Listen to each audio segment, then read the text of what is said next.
Today we're going to address the fix of the classic eyebrow effect that happens to Delorean front bumpers. The first thing we're going to start off with is a piece of metal that you can get at your local hardware store. This one is 2 inches by 1/8 inch thick by 36 inches long. What we're going to do is we're going to start by measuring down about 13 inches, making a line and cutting it. And what this is going to do is we're going to end up putting it down in this channel right here where we have the warp. There's a little sleeve. And it's going to go right in here. And then we're going to end up taking a piece of wood on the top, clamping it all together, taking a heat gun to heat it up, try to get as much form back as we can. And then what we're going to do is we're going to grind one side of the metal, use a very strong epoxy adhesive to then reclamp it and glue it in so that it keeps that form.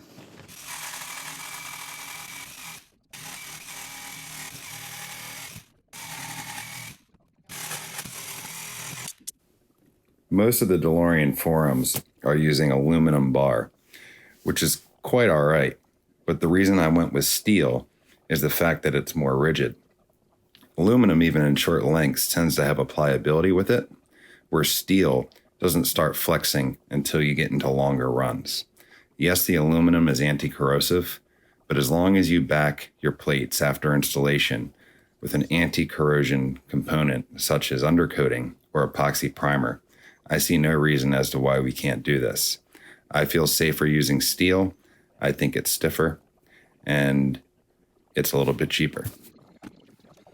Be sure to apply your heat with the heat gun in a medium back and forth motion over the 15 inches. I like to count about 4 seconds across the whole run in one direction, 4 seconds back for a total of 8. This is to ensure that you don't stay too long in one area and the plastic doesn't start to bubble or to melt.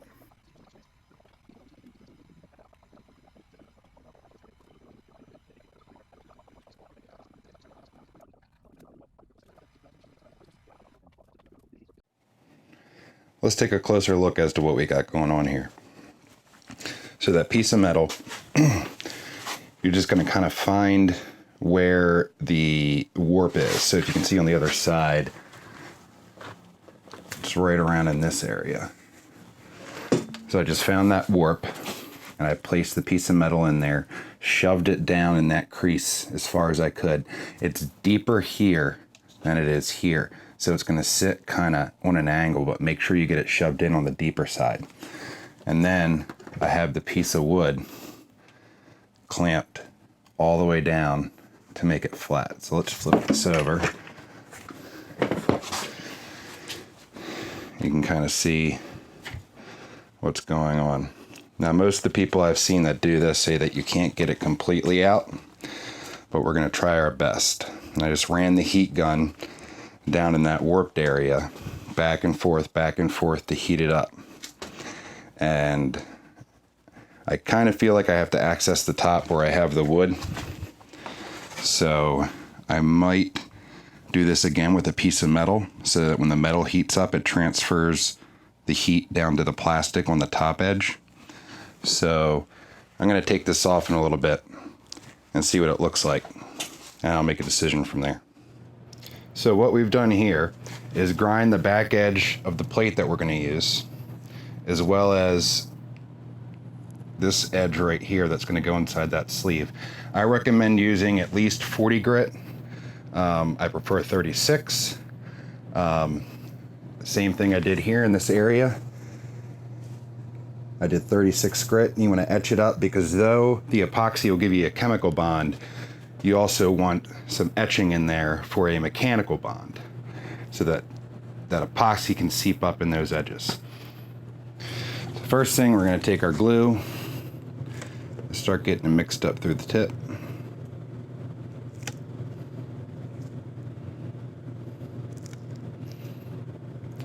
Now, the reason I like to use this glue is I was a body mechanic for about 10 years. And I use this on everything from composites to plastic to metal in place of welds. on body panels. This shit's nasty, so make sure you wear gloves. But once it's dry, it's like concrete. It's like a rock. So I really like to use this. It's even sandable and paintable. I would use it in place of a body filler sometimes. So once it starts getting up through the tip, turn it off. Get a rag out because there is going to be some spillover from the tip.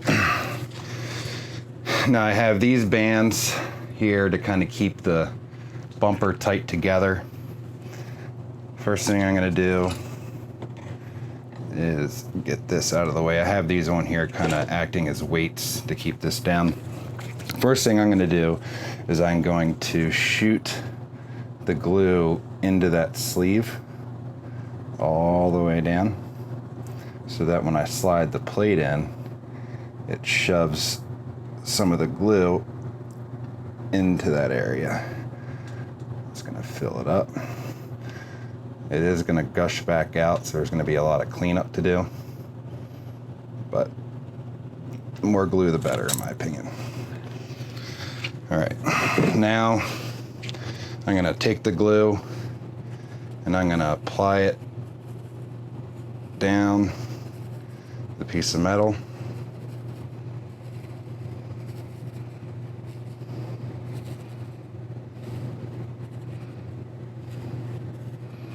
Don't be afraid to put too much. It may seep out, but you can always clean it up with an acid brush. But a lot of it's going to squeeze once you get it in there. All right, so I'm going to take this piece of metal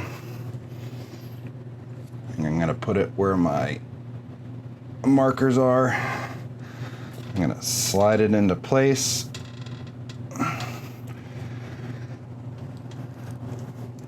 Give it a good squeeze to get that glue moving around so it's not just on those areas that I squirted it. Maybe even move it back and forth a little bit. All right, make sure it's shoved in real good. I want it as tight into that pocket as I can, because that's where a lot of that warp is this channel. So the metal's going in this channel, and I'll get it in as far as I can so that it's nice and rigid inside that channel there. All right, so I think I'm where I want to be. So I'm going to take my C-clamps.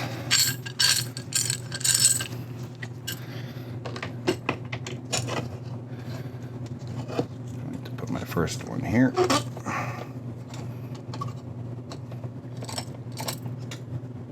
Be careful as I'm messing around here. The plate's sliding because of the glue. Now that plate might slide once you start clamping down, so you're gonna have to play a little game to make sure it's gonna be exactly where you want it to be.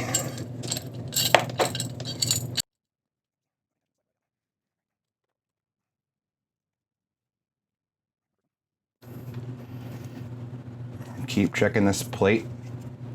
Keep pushing it in. Take my second one and put it on the end. Now on the other side, I actually have the wood and a larger piece of metal to act as the clamp down on the other side.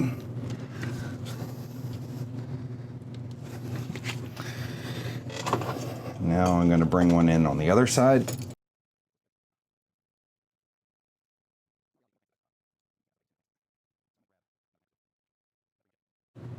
What I want to show you right here is there is a notch. There's two notches right here. And what I believe those are is there's a point where the bumper curves down at the body line, and there's two adjuster fins for the headlamps that poke up.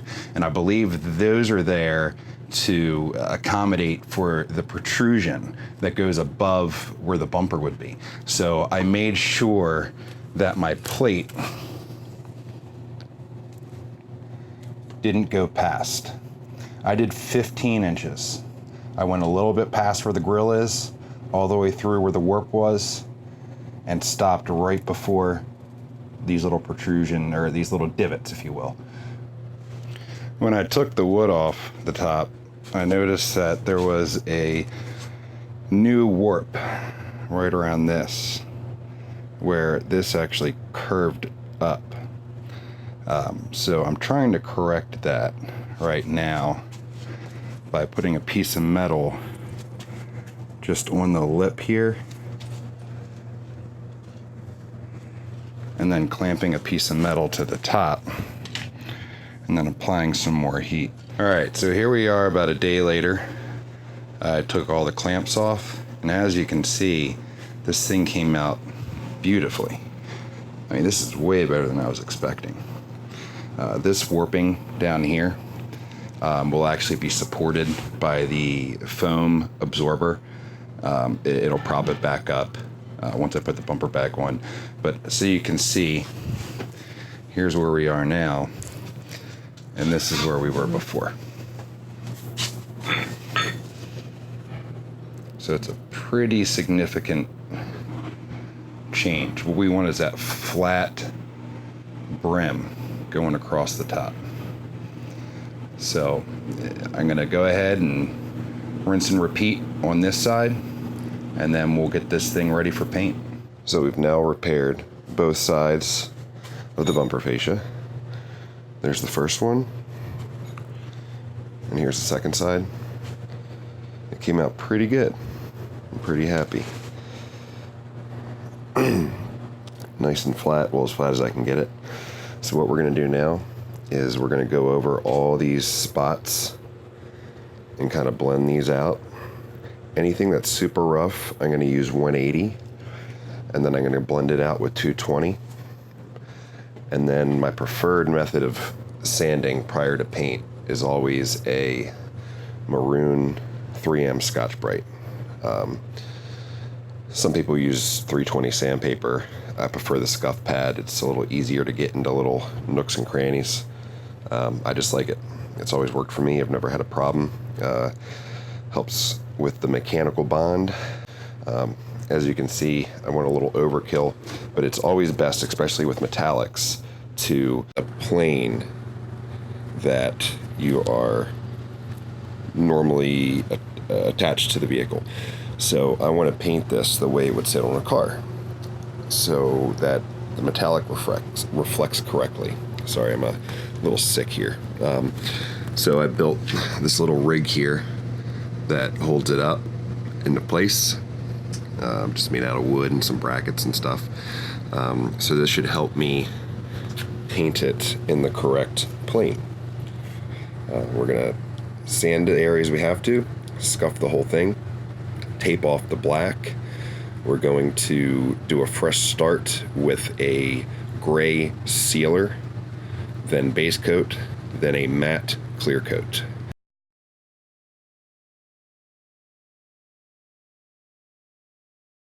I'm priming the bumper, getting it ready for paint tomorrow. I decided to go with this Eastwood 2K polyester primer surfacer. It's an actual 2K primer in a can. It's got this little button on the bottom. When you push it, it puts the activator into it and actually catalyzes it like a real primer, and you don't have to use a gun. I just decided to do that because when I set up my paint booth, I just wanted to be ready for paint. So I got my first coat on. What we're trying to do is fill in all these blend marks from the top coat of paint coming off. So this is the first coat. By the time I'm done, it'll be completely white, filled, and in about 2 hours, it'll be ready to sand. Here we are about 3 days after spraying the primer. I got really deepened down into building the paint booth because it is under my house. So I wanted to make sure it was completely sealed off. What we have here is what's called a guide coat. So in order to see what's lower and what's higher, you take flat black, just a cheap, like Quick Color 99-cent can. Don't use gloss. And you do a light mist over top of the primer. And what will happen is when you sand, the low spots will become clear. You want to use something long and flat I have these Durablock body sanders, but one of the tricks I used to use back in the day was taping or gluing 2 paint sticks together and then wrapping the sandpaper on that will work. And you want to start with 180, and you're going to go in X motions back and forth like this, and then you'll start to see your low spots show. You don't want to get too aggressive with the 180. You just kind of want to eat the top layer off, and then you're going to go to 220 and then finish off with 320. And don't be afraid if you go all the way through the primer, because before you put the base coat down, you're going to put a sealer, or so some people call epoxy primer. This is just to get rid of the high and low spots from that, from when I sanded and there were blend edges from the old paint going all the way down through.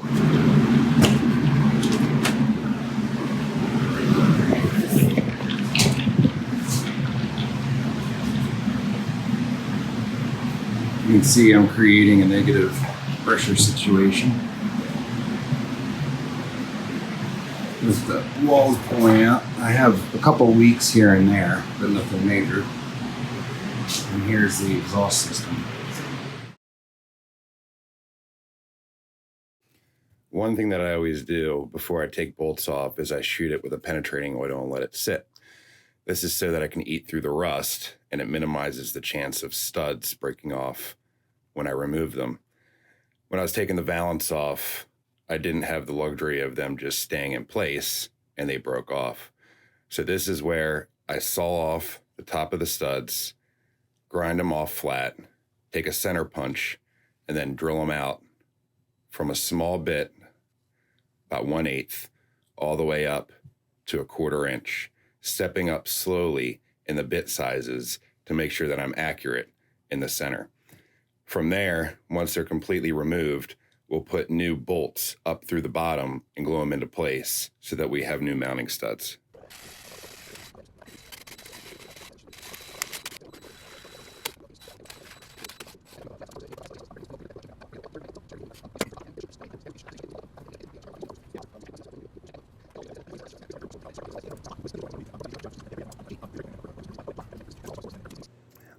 I ended up with a 1/4 inch size hole at the end.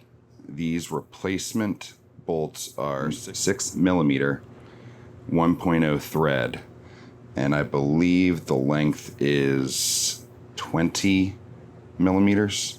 I had to go a little shorter on this one because trying to shove it up over this ridge was difficult. I ended up having to take some pliers and get it up in there.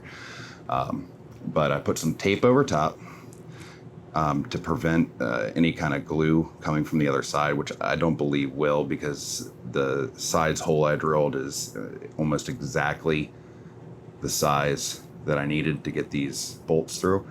So I am going to turn this over, and we're going to use the same glue I used on the plates for the fascia. Just get some glue going on the other side to hold everything in place, and we will be done with replacing these mounting studs.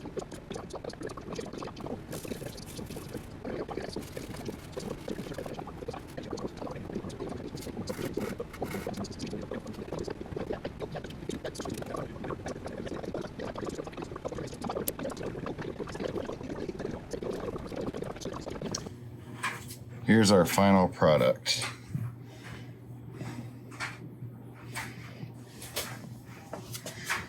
You can see all the warping is out of the bumper. Now I did this in this garage. I had a problem with the paint gun, and on my second coat of base, I had some metallic chunks flowing out of the gun. And I mean, I had no notions that I'd get through this thing without any dirt in it. So even though it's not really dirt, it's about where I expected I would be. It's just a little bit. You can see it if you get really close up on it, but it's a good 10 foot away look. We'll take it for now. Here's the rear bumper.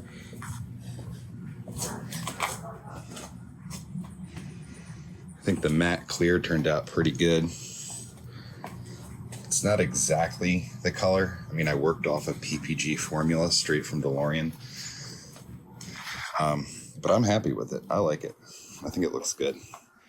Now, one thing on the front bumper is allegedly people are finding out that it probably doesn't work because of heat, because it works over the high beam, which is the one on the left, and that isn't really on that much. I mean, the running light is on the right, and that's the one that's on the most. So I think it has to do with shrinking, because if you see the bumper, whatever plastic they use, I think just had a shrinking problem. Because once I flattened out this top part of the fascia, I had to do a lot of work on the reinforcement strip because it wasn't fitting in the slots. I had to do some grinding to get the reinforcement strip to fit back in, and then grinding on the fiberglass platform part of it as well, because I couldn't get the gap at the top to close up. Now, I know these gaps are wonky right now. This is because I was literally at the last minute putting this together before my car show. On a Saturday morning, I still had to detail it, put the hood on. My buddy and I put the hood on about 20 minutes before we left. Whoever owned this before put shims and stuff in the fenders to I guess make it match, and I'm pretty sure that once I kind of work with the body lines, I can get everything to match up pretty well, because there's shims and stuff that aren't needed in there. I did have a problem where it's really close in the center and the hood rubs up against it, so I got to do a little adjustment on that.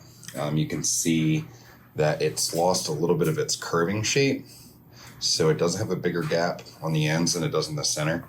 I think that has to do with the shrinking of the bumper as well, not just the plating that I did. So I think it will be well worth to replace the bumper at some point with the newly designed fiberglass bumper. But for about $100, as far as repairing it, I think it'll do for me for now. So I hope you enjoyed this video, and thanks for tuning in. Any questions, feel free to drop a comment below. Thank you.